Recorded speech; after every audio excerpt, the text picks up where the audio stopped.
day 13. Yeah, I'm mixing up my days now. It's getting confusing. There's one day I was like, day 10, day 11. I got no clue. But okay, day 13. Oh, wait, check this out. Look at where I am. Okay, but anyway, day 13. Last full day on the trail due to timing and things.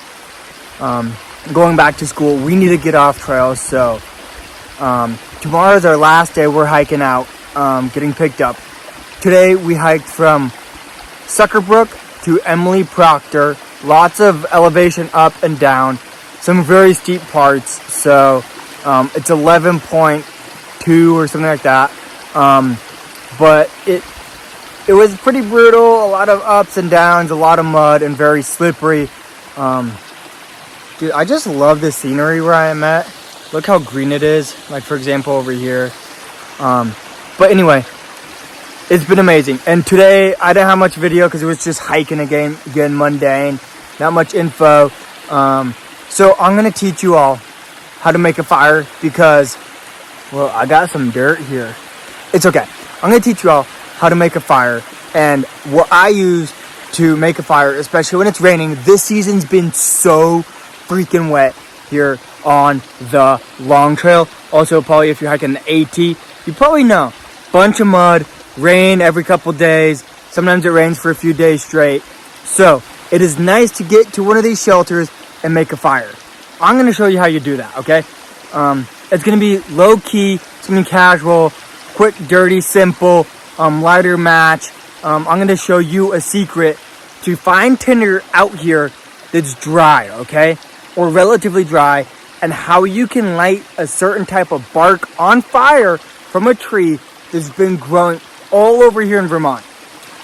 I cannot tell you how much I come across this tree, and it burns. The bark burns when it's wet. The bark burns when the tree is dead. When the tree is alive, the bark's peeling off. So, if you want to learn how to make fires in the rain and dry out your stuff when you get to shelters here hiking the long trail, this is a video for you. So stay tuned. I'm just walking around the forest here, okay? And literally, this bark is scattered everywhere. Here's some bark, for example, on the ground. And this is from the paper birch.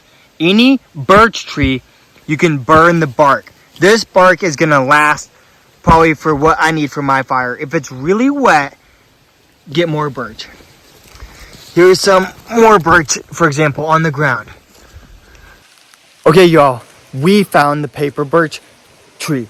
The paper birch is this one up behind me. I'll show you it more in a second. But this is what the bark looks like. I literally just found this bark on the ground. So this paper birch or any birch tree will burn when it's wet, will burn at any point in time, even if you peel it off of a tree green. Remember, if you're peeling this bark off a tree, be respectful of the tree.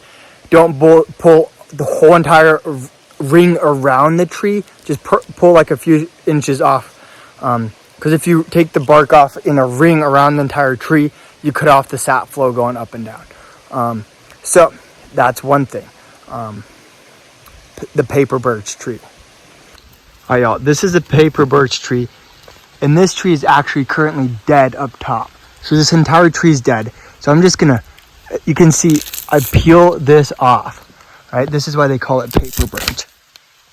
It just comes off in strips like that. You can see this bark coming up the tree, starting to peel off. So yeah, that's how I get my fire tinder starter out here. It's literally on the ground too. Oh yeah, and as I'm walking around talking about plants and trees and that, I know I'm not from here.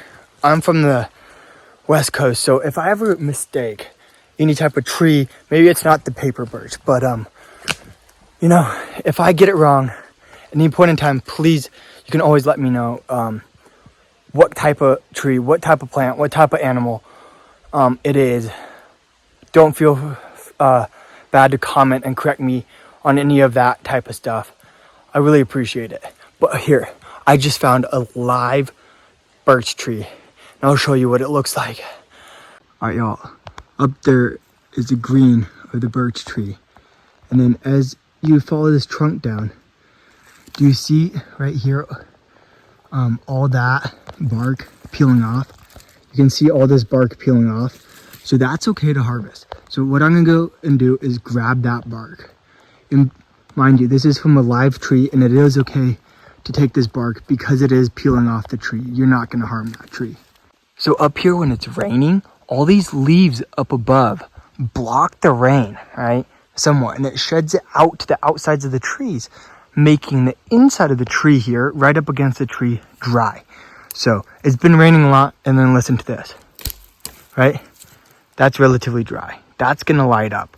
So what I do is I harvest my wood from these branches, these dead branches off of these fir trees, right? Here's your fir tree, and then here are your dead branches, so I just harvest them.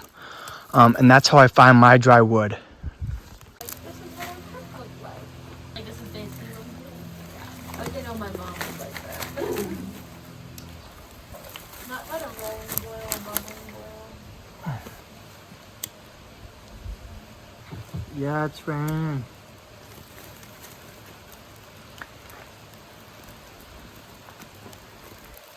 Bye. Now.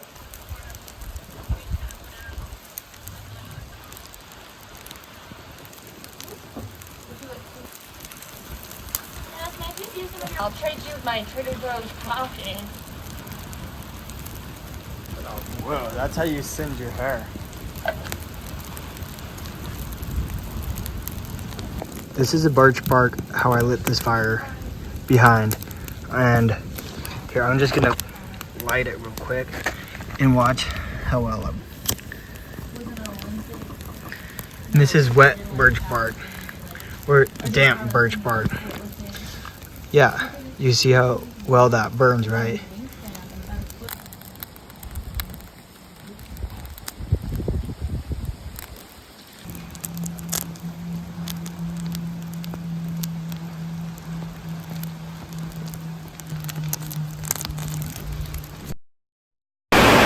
Yeah! It's raining like crazy out there. Dude, check it. The water's like literally running down the path.